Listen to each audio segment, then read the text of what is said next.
Gue mulai dengan satu buah ini dulu ya. Gue mulai dengan satu buah ayat yang mungkin teman-teman juga ingat bulan lalu ini dibahas ayatnya. Matius 28 ayat 18 sampai 20. Di situ berkata seperti ini, teman-teman. Yesus mendekati mereka dan berkata, "Kepadaku telah diberikan segala kuasa di sorga dan di bumi.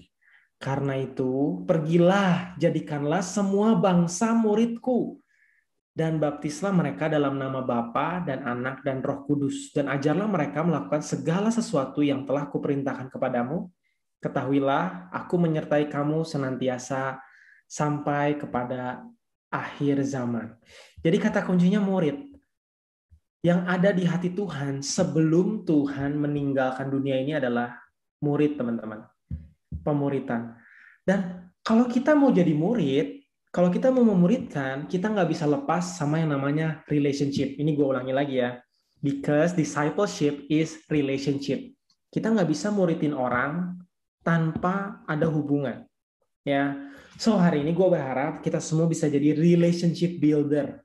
Ya, jangan jadi relationship destroyer. Atau malah teman-teman don't care about relationship. Jangan ya. Karena lu tuh nggak hidup sendirian. Lu nggak hidup solo di dunia ini. Lu selalu berhubungan sama yang namanya manusia. Nah, materi ini bisa dipraktekkan kepada siapapun. Papa, mama, adik, kakak, teman, sahabat, kecengan juga bisa ya. Semuanya bisa. Jadi gue berharap teman-teman di sini mindsetnya udah berubah. Oke, gue mau nih ikutin amanat agung Tuhan, pemuritan, dan salah satunya langkah paling konkret adalah membangun hubungan. So, gue berharap semua belajar untuk membangun hubungan. Nah, part 1 kemarin kita udah belajar tentang hal-hal praktis. Nah, dalam minggu depan akan diupload ke YouTube buat teman-teman yang belum dengar part satunya di Lighters Production YouTube channel. Supaya apa? Supaya kita bisa di-review lagi, so teman-teman bisa dengar.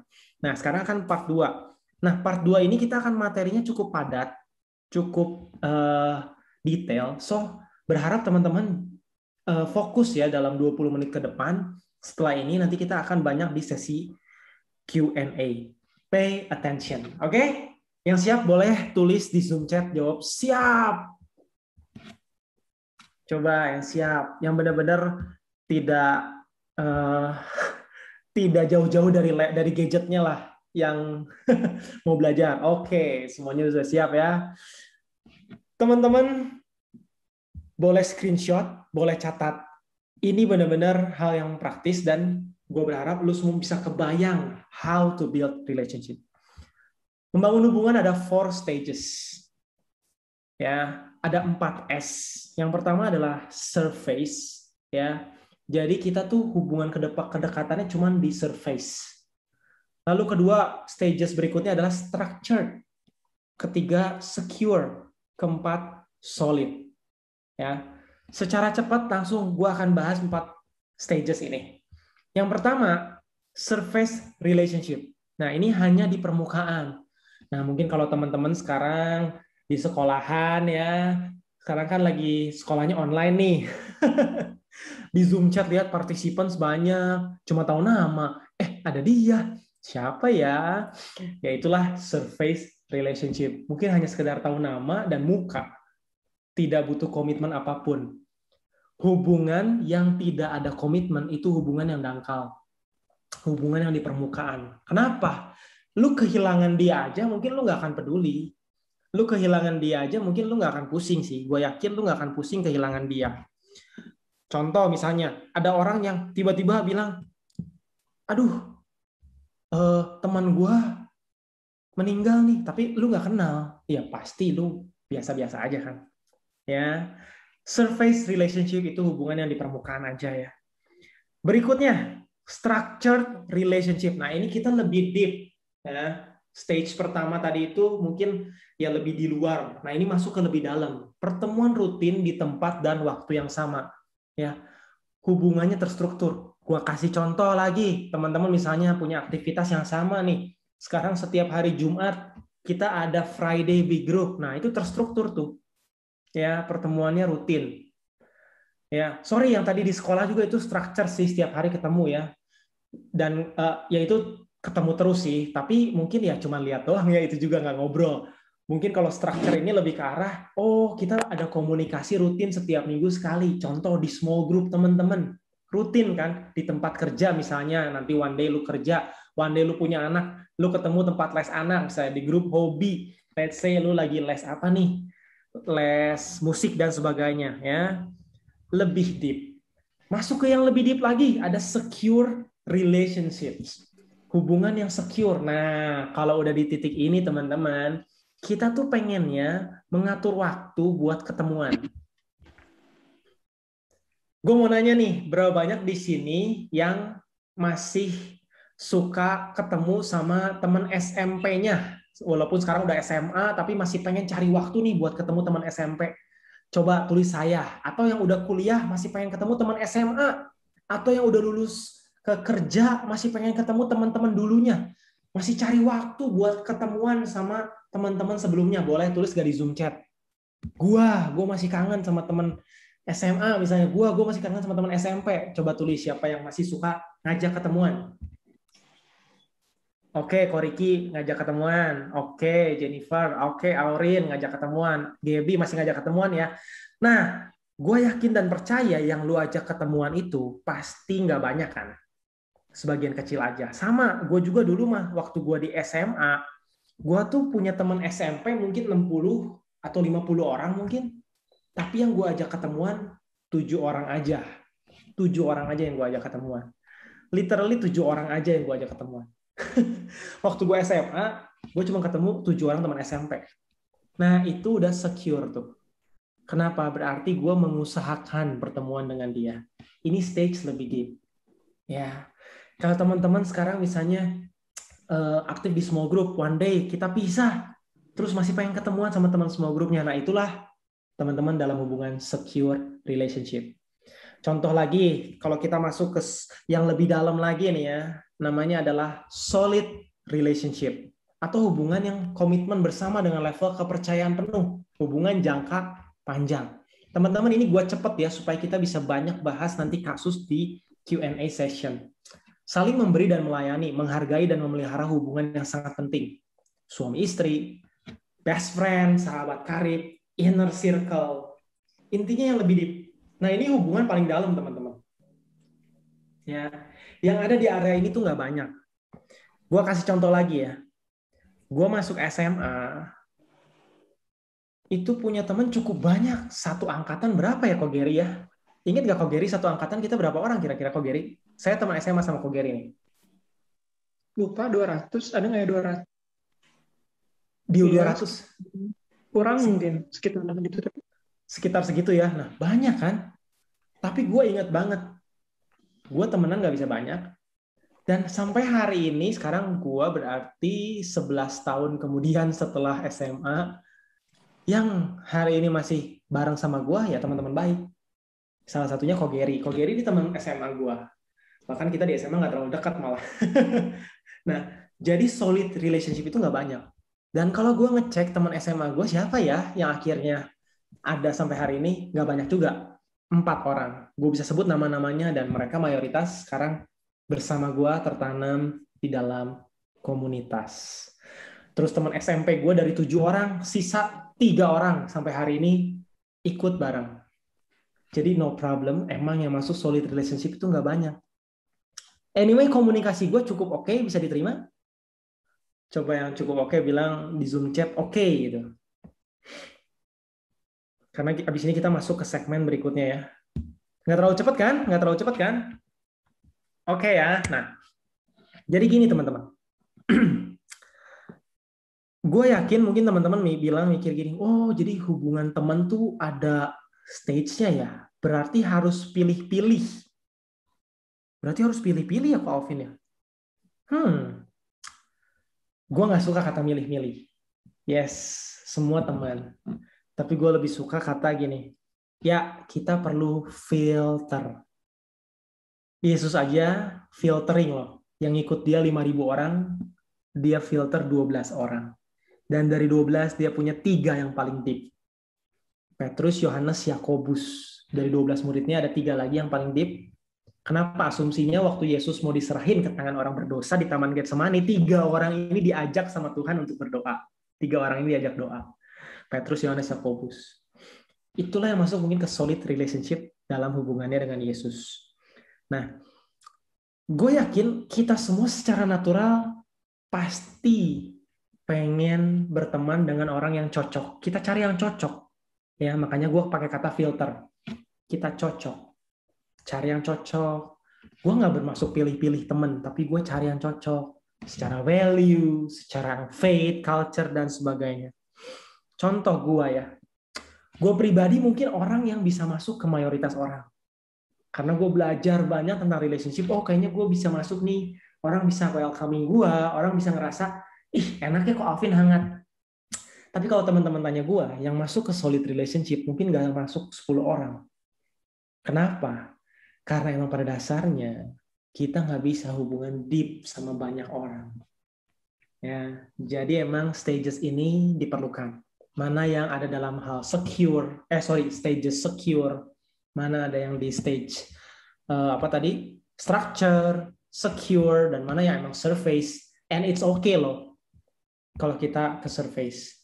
Nah, cuman hal ini semua bisa dipelajari, teman-teman. Apalagi kalau lu ngeceng pasangan. Ya kan kita pasti dari surface masuk ke structure, masuk ke secure, dan masuk ke solid. Ya, oke. Kita masuk ke segmen berikutnya. Dan kenapa sih orang nggak bisa tereliminasi lah, bisa terfilter gitu ya, tersaring? Karena perubahan musim dalam hidup itu pasti terjadi. SMP naik ke SMA, nanti teman-temannya SMA akan kuliah, akan kerja, nanti mungkin akan ada lagi stage berikutnya, perubahan musim. Itu terfilter. Dan berikutnya, adanya konflik dalam hubungan. Kalau teman-teman nggak mau berkonflik dalam hubungan, sulit. Dan yang paling banyak konflik pasti yang ada di solid relationship, yang paling dekat. The closer the relationship, the bigger opportunity untuk kita ngalami konflik. Ya, the closer the relationship, the bigger opportunity kita akan ngalami konflik. Ya, oke, kita masuk berikutnya. Sadar akan konflik.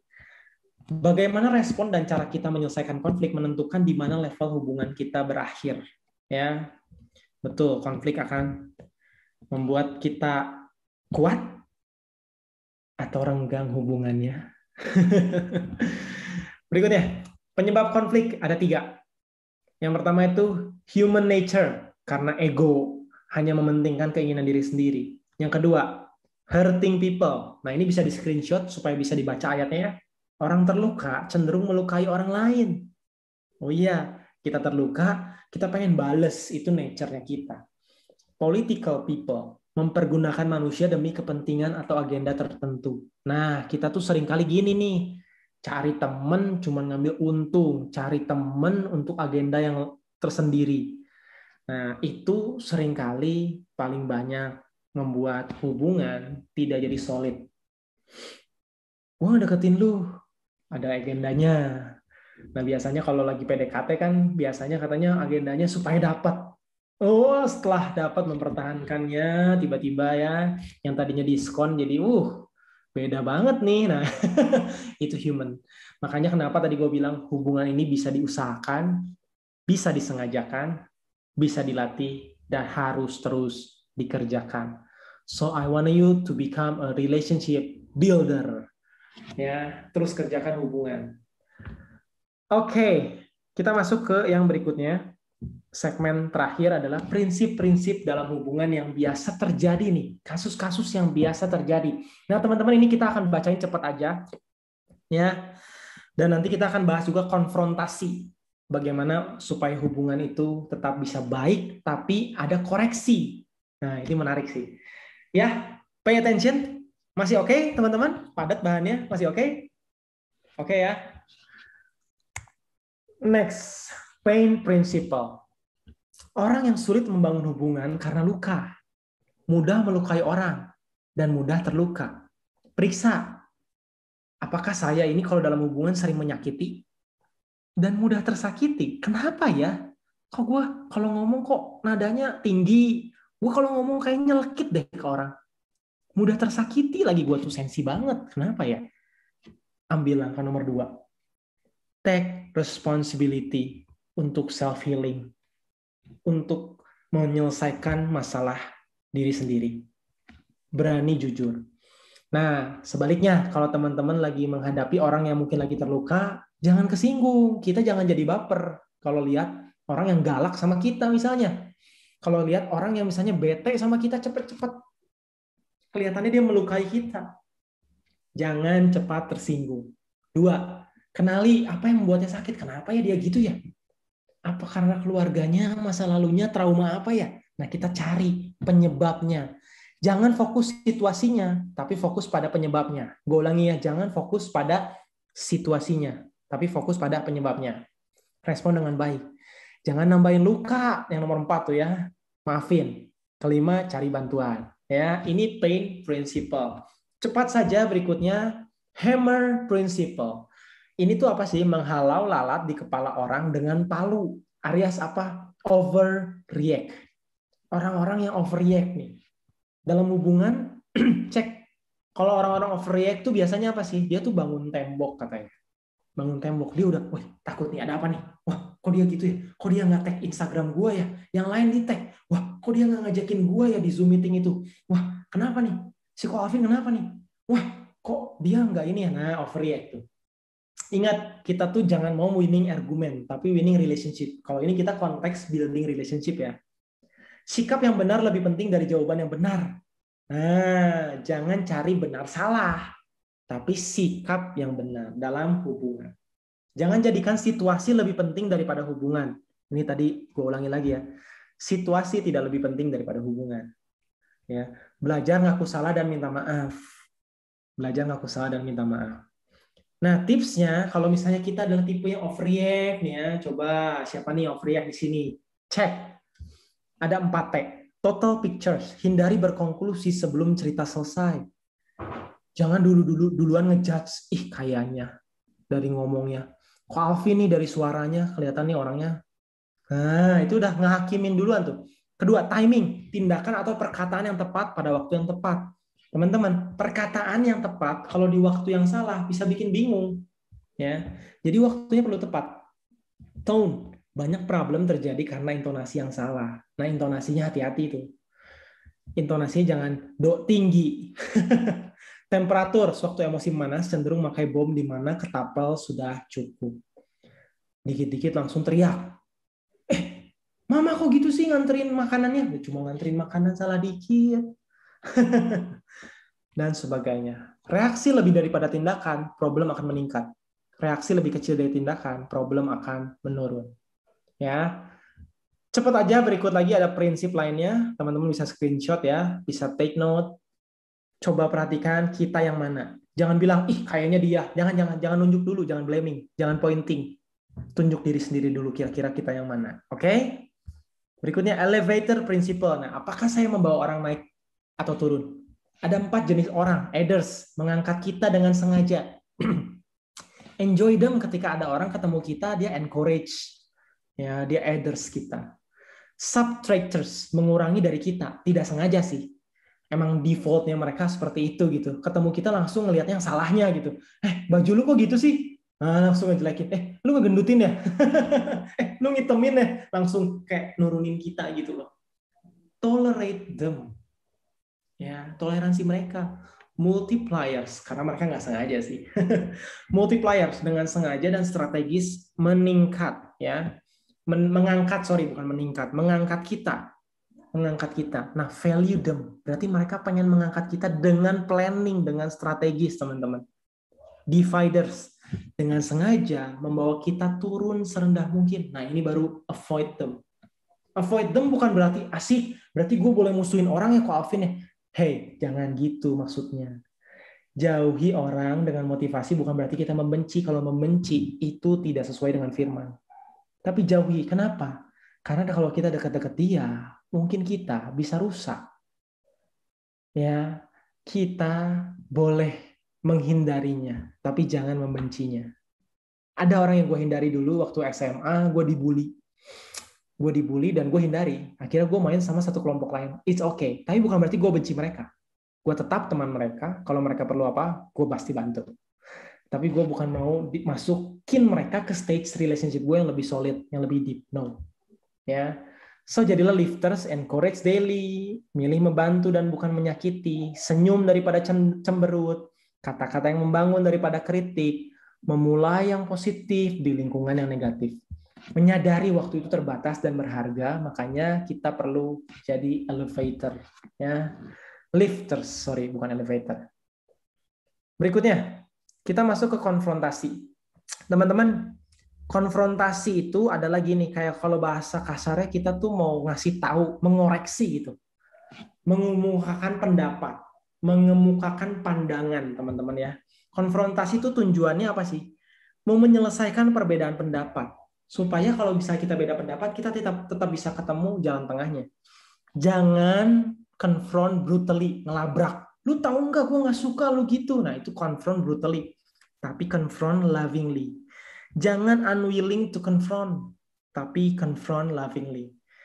Lovingly, makanya ini kan pelajarannya, caring harus selalu mendahului confronting. Konflik akan selalu ada dalam hubungan, tapi konfrontasi itu emang sulit. Hanya sekitar 5% dari peserta yang ditanya mau berkonfrontasi. Ini kata John C. Maxwell. Nggak ada yang suka konfrontasi karena takut dibenci. Ini orang kok protes aja sih misalnya. Takut salah paham, takut ditolak, takut bertambah buruk. Tapi, nih perhatiin ini teman-teman, penting banget nih. Konflik akan terus bertumpuk bila tidak segera diselesaikan. Gue tipe yang gini nih, gue takut dibenci, gue takut ditolak. Makanya konfrontasi ini materi yang hits me so hard. Dan gue mau belajar melakukan ini dengan kasih. Berikutnya, konfrontasi prinsip ya. Strategi yang salah tuh gini nih, harus menang apapun caranya, pura-pura tidak ada masalah, merengek, hitung-hitungan, menggunakan jabatan atau posisi, menyerah. Nah ini cara paling gampang nih. Oke aja deh, saya jadi yes man. Oke, nggak apa-apa gue ngalah ya.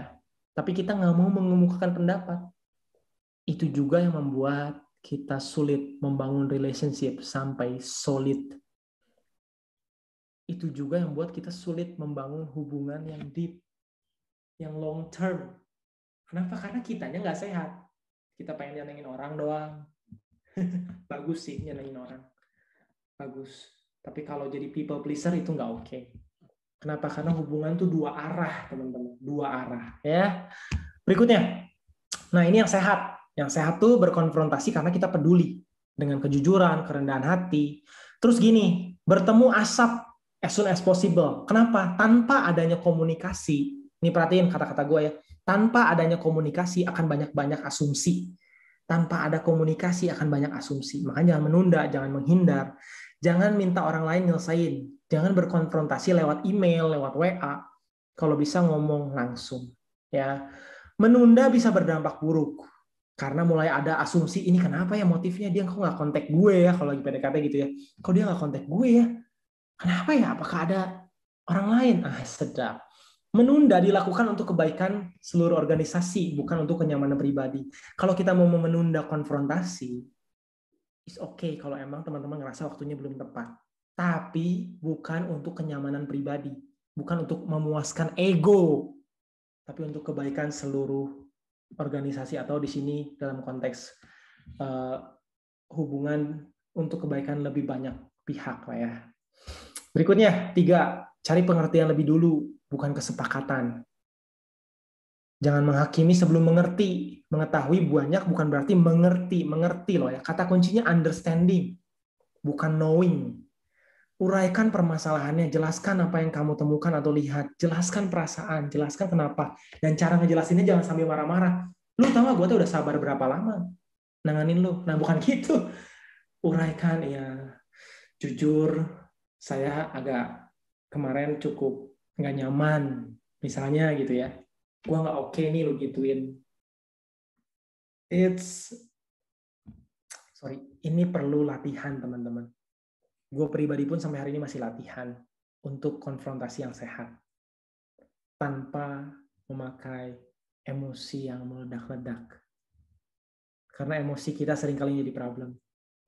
Ya, Oke, terakhir 5 minta responnya dengarkan baik-baik. Nah, ini ada presentasi nih. 50% orang tidak sadar akan adanya problem. 30% sadar tapi tidak mengerti bagaimana penyelesaiannya. 20% sadar tapi tidak mau menyelesaikannya. Ya mudah-mudahan kita bisa lebih aware lah ya, bahwa kalau ada problem dalam hubungan, kita mau konfrontasi supaya lebih sehat dan ada solusinya. Terus yang keenam ini, ya ini buat persetujuan untuk action plan, cari kesepakatan untuk diselesaikan, ada langkah-langkah konkret, ada timeline, ada deadline, ada komitmen. Sukses dalam konfrontasi biasanya mengubah kedua belah pihak. Nah, ini pertanyaan kasus yang bagus nih teman-teman. Jadi kalau menurut gua ya, dari hal pertemanan itu ada satu nilai yang teman-teman perlu catat. Teman itu nggak bisa dipaksa. Hubungan yang dipaksakan itu pasti nggak lama. Tapi hubungan perlu diperjuangkan. Menarik kan? Hubungan nggak bisa dipaksakan, tapi hubungan perlu diperjuangkan. Nah, kalau gue jadi koriki, gue akan cek kira-kira orang tersebut tuh sebetulnya sama yang lain seperti apa. Kalau emang dia nggak cocok sama gue, it's okay. Yang penting dia emang punya hubungan sama yang lain. Karena nggak semuanya harus cocok sama gue. Jadi gue akan cari hubungan sama yang lain. Tapi bukan berarti kita meninggalkan kesan gini nih. Lu nggak mau? Ya udah, gue juga nggak mau jadi temen lu. Itu transaksional, Koriki. Sifat kita harus tetap relational. Kenapa? Karena kita orang mau membangun hubungan kan. Gitu. Nah, sebaliknya, kalau misalnya ternyata pas kita cek, orang itu nggak punya teman sama sekali. Sama siapapun nggak bisa deket. Wah, ya kalau gitu berarti dia bukannya nolak. Karena kadang-kadang kita tuh berasumsi pakai standar kita kan. Cara gue berteman nih hangat banget nih. Kayak Ko Alvin nih hangat banget. Friendly banget gitu kan. Terus kalau orang lain gak sama kayak gue, apa artinya mereka nggak mau punya hubungan sama gue? Belum tentu. Mungkin cara dia beda. Nah, jadi menurut gue yang perlu dilakukan, satu, cek. Kedua, dan it's okay kalau nggak cocok. Tapi bukan berarti kita marah kalau dia nggak mau berteman. Ya, dan kalau kita mau ngedeketin terus, boleh juga diperjuangkan, nggak masalah. Tapi apapun yang jadi responnya dia, nggak harus mengubah nilai kita yang relational. Ya, jangan tiba-tiba jadi hammer principle tadi of react.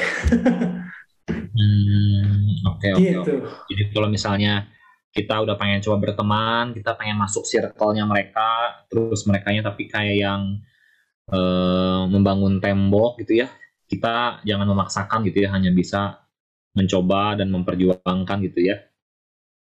Yes. Oke. Gimana cara biar orang nggak ilfeel sama kita? To be honest, suka cross boundaries. Nah, setiap orang itu punya cara berhubungannya masing-masing.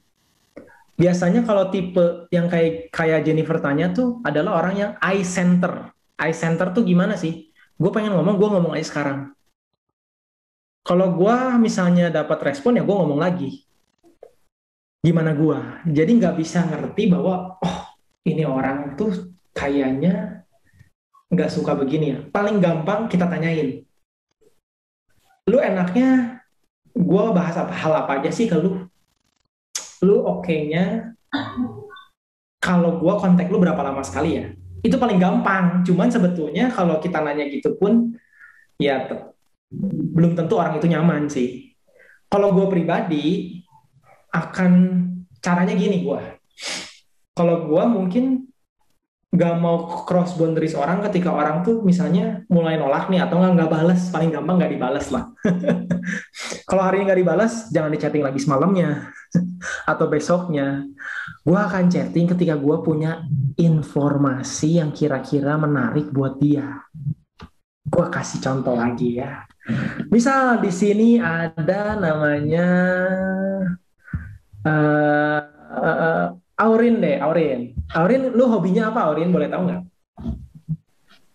Dance. Dance ya, misalnya dance. Let's say saya coba karena emang saya ada hubungan juga sama Aurin. Aurin kan tim pelayanan saya. Gue kontak dia nih misalnya berulang-ulang misalnya.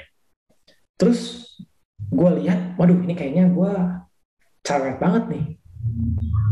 Gue akan take break dulu nih. Kalau gue misalnya 2-3 hari, take break dulu, terus tiba-tiba gue misalnya kirim sesuatu yang menarik buat dia. Kirim video dance dulu misalnya. Nah, kenapa sih? Kita belajar ubah mindset dari I-centered jadi you-centered. Centernya itu dia. Kira-kira apa yang enak didengar dia ya? Karena kita kecenderungannya menyamakan semua orang sama kayak kita. Nah, balik lagi tadi yang penyebab konflik pertama yaitu human nature, ego. Ya, jadi sebenarnya biar orang nggak ilfeel, ini straightforwardnya self control ya, kontrol diri sendiri, kontrol jangan ngomong terus gitu. Atau perhatikan kata-kata yang keluar dan perhatikan cara kita bicara, self control. Gue pun masih sangat melatih di sini karena gue adalah orang yang cukup banyak membangun hubungan dan banyak orang kesinggung sama gue. Gue masih melatih untuk self control. Konfrontasi itu emang tadi gue bilang kan akan membawa koreksi ya, menyelesaikan kedua belah pihak.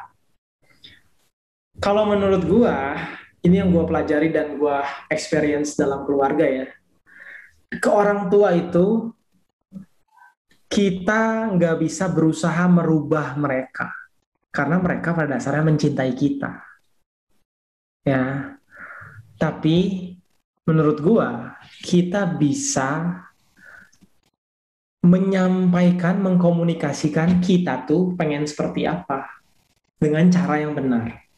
Mengkomunikasikan aja kita pengen apa, bukan mengubah mereka loh ya. Problem kita pengen mengubah mereka. Nah itu, Papi, Mami, menurut ayat firman Tuhan, Papi tuh gak boleh seperti ini. Nah, itu udah jangan. Kita pengennya mengubah mereka. Apalagi misalnya teman-teman sekarang udah mulai masuk SMA nih ya. SMA, kuliah, atau misalnya lebih gede. Kita lebih ngerti banyak.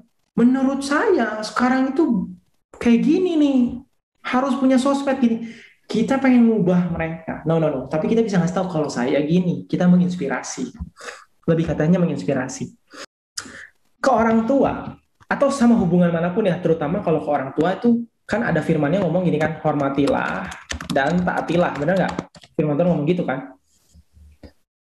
Jadi dalam proses pendewasaan emang kita tuh perlu tetap menghormati mereka, plus di sisi yang lain kita harus grow untuk menjadi lebih dewasa. Dan orang dewasa itu apa sih? Mulai berdiri di kaki sendiri. Nah, itu proses kan.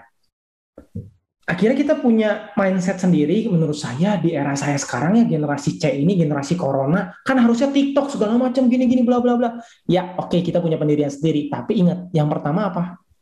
Hormati mereka dulu. Cintai mereka dulu. Jangan karena gue dewasa, gue nggak peduli mereka. Yang penting gue ngertinya sekarang tuh gaya belajar tuh gini, TikTok, YouTube segala macam. Orang tua tuh nggak ngerti, akademis banget mereka tuh. Gue nggak suka akademis. Percuma di sekolah nggak diajarin cara gimana berhasil. Misal kita sok-sok pinter. Padahal definisi berhasil tuh kan salah satunya adalah mentaati firman Tuhan, yaitu hormatilah orang tuamu. Definisi sukses kita sebagai anak-anak Tuhan kan beda dong dengan definisi sukses yang ada di dunia ini ya. Ya, nah ini jangan sampai nih, yang ini nih. Jadi menurut gua kita boleh mengungkapkan pendapat pandangan kita, tapi tetap dalam koridor menghormati dan mencintai mereka. Jangan terus-terusan pengen mengkoreksi, menyampaikan yang benar menurut teman-teman. Nah ini akan jadi tension nih. Ini akan tarik-tarikan nih. Kita mencintai dan kita sendiri sebenarnya punya pemikiran sendiri. Mencintai punya pemikiran sendiri. Nah, itu akan tarik-tarikan. Jadi ingat, healthy confrontation ya. Orang tua punya sifat yang mungkin berbeda sama kita mengerti dulu mereka. Jangan pengen memenangi argumen, tapi mengerti dulu mereka. Mengerti dulu. Kayak orang tua gue tipenya cermat gitu kan, gue ngerti, oh orang tua gue gini berarti gitu ya, gue akan menghadapinya. Jadi ingat, yang namanya berubah nggak bisa kita nunjuk orang lain harus berubah. Yang bisa kita kontrol itu diri kita, bukan orang lain atau orang tua. To be honest, harus diakui bahwa kita pun terluka. Kita sebenarnya punya luka. Setiap kita pasti punya luka. Yang namanya hubungan menyebabkan konflik. Konflik menyebabkan luka, ya. Nah, jadi kata kuncinya gini. Jangan merasa bahwa kita lebih baik dari mereka. Tapi emang kita perlu mengerti mereka. Kita sadari mereka ada luka, oke. Mulailah berpikir buat, apakah saya punya kapasitas buat nolong mereka ya? Kalau nggak punya, cari siapa yang kira-kira bisa nolong ya, yang bisa mentorin, yang bisa bimbing ya. Nah, makanya small group penting. That's why small group penting. Gue ulang-ulang terus ya, small group penting. Ya, itu hubungan yang deep. Dan kalau misalnya anak small group gue misalnya ya, punya luka, yang gue rasa ada luka, dan dia mau dikoreksi, mau ngomong, gue pasti akan bantu. Tapi problemnya nggak banyak orang mau ngomong kan. Nah, kalau ada orang yang sadar, temennya aja sadar, atau misalnya small group leadernya sadar, cari cara. Gue akan cari cara sih, cari siapa nih. Contoh, kalau misalnya kayaknya dia orang perlu konseling nih, gue akan cari konselor. Siapa ya yang bagus ya, yang kira-kira bisa ngobrol. Contoh lagi, kira-kira kayaknya dia perlu didoain nih. Oh, gue bisa doain, ya udah gue doain deh. Ketemuan yuk, gue doain yuk. Kita cari ketenangan yuk dalam hadirat Tuhan. Kita doain, minta kesembuhan. Tapi ingat ya, kalau kita standarnya firman Tuhan ada berkata kan, yang bisa ngasih pemulihan, kesembuhan, damai sejahtera, cuma pribadi Yesus. Kita tuh cuma jembatan. Kita cuma penghubung, teman-teman. Makanya, ingat, setiap kali kita lihat yang terluka, jangan cepat-cepat menghakimi bahwa, waduh, ini pasien. Jangan cepat-cepat. Tapi kita penuhlah dengan kasih dan bilang, aduh, gue juga pernah lo terluka. Jadi pandangan kita perlu berubah di situ dulu. Makanya goal akhirnya adalah cek kapasitas. Kita bisa bantu nggak nih? Oh, dia perlu doain, gue bisa doain. Oke. Kayaknya dia perlu ini nih. Karena mungkin kadang-kadang orang yang terluka nggak sadar kalau dia terluka.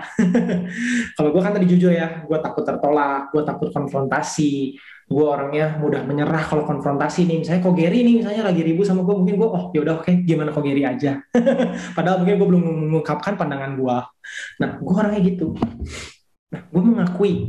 Jadi mungkin nanti yang orang hubungan sama gue bisa tahu, oh, Ko Alvin mungkin lagi takut nih, coba deh kita pelan-pelan ngomong sama Ko Alvin.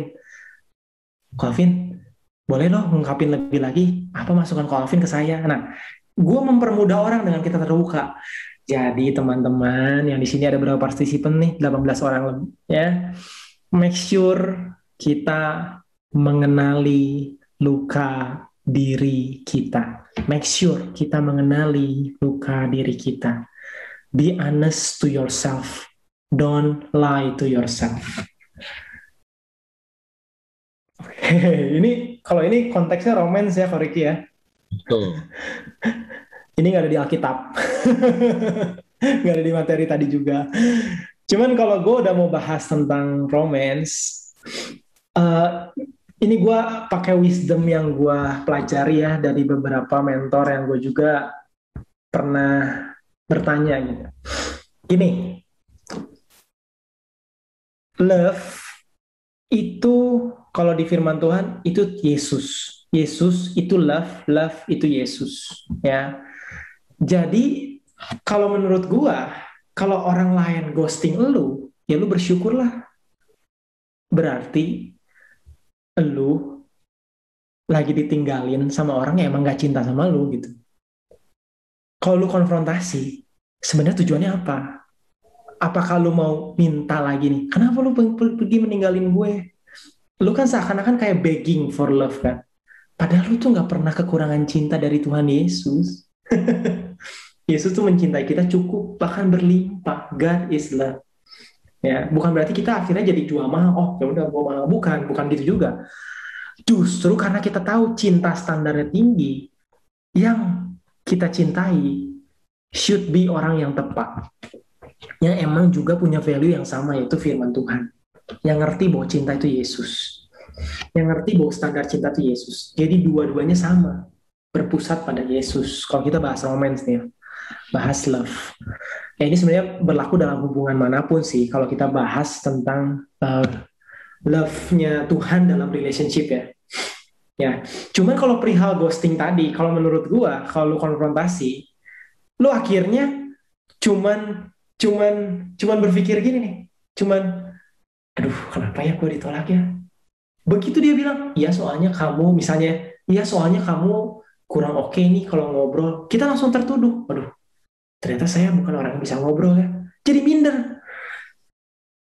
Bukan berarti kita nggak boleh tahu kebenaran sih, tapi gue kasih tau lu aja kebenaran dari sekarang deh, kalau nggak lu nggak usah tanya yang ghostingin lu. Kebenarannya adalah emang nggak semua orang cocok sama lu, dan nggak apa-apa gitu kalau lu emang nggak jago ngobrol dan nggak masuk ke dia gitu, nggak apa-apa, tapi ada yang cocok pasti. Apalagi kita mau berjuang untuk menjadi relationship builder ya. Menurut gua boleh-boleh aja nanya, segala sesuatu diperbolehkan tapi nggak segala sesuatu berguna. Apalagi kita udah baper nih sama dia pastinya nggak. Makanya kenapa tadi gua kasih langsung tagline di awal, yang ninggalin lu ghosting gitu berarti dia kan sebenarnya nggak benar-benar purely yakin bahwa lu nanti orangnya yang bisa sampai nanti tuh di pernikahan yang kudus ya, kalau firman Tuhan berkata. Gitu sih dari gua. Ini jadi saya pengen nanya Koriki dulu nih. Menurut Koriki gimana nih? Iya ya, aduh kayaknya self-center nggak ada ayatnya ya di Alkitab. Kayaknya self-center itu adalah pusat penyebab segala permasalahan di dunia ya kayaknya. Atau enggak juga gimana? Setuju. Kalau firman Tuhan, kalau nggak salah,